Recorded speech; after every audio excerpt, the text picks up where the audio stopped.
και ο λογαριασμός του ηλεκτρικού. Θα μας χαρετσώσουνε πάλι. Α! Η φίλη μου η Ρο.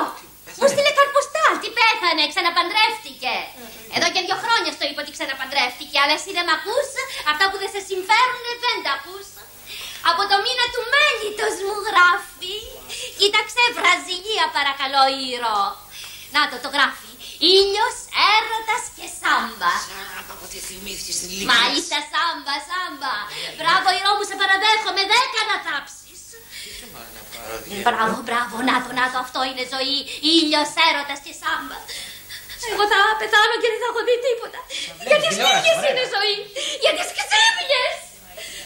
Τώρα εσύ Θοδώρα μου, μπορείς να μου φτιάξεις ένα τίλιο. Τίλιο!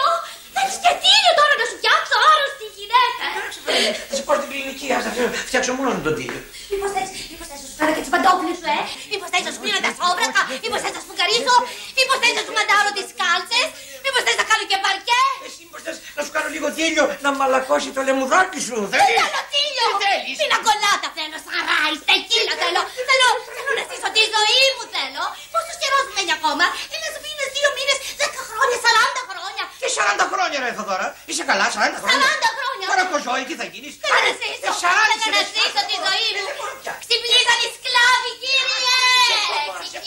Ησύχασε, θα μας ακούσει πολυκατοικία, παιδί μου. Α, δεν πρέπει να μιλάει η δουλάρα, μόνο να υπηρετεί τον αφέντη της. Μάλιστα, αφέντη μου, θέλετε να βάλω πλυντήριο, θα βάλω πλυντήριο. Θέλετε να μαγειρέψω, θα μαγειρέψω. Θέλετε να σκουπίσω, θα σκουπίσω. Θέλετε να πλύνω τα πιάτα, θα τα πλύνω και τα πιάτα. Θα τα πλύνω, τι άλλο θες να κάνω. Τι άλλο θες να κάνω. Τι άλλο.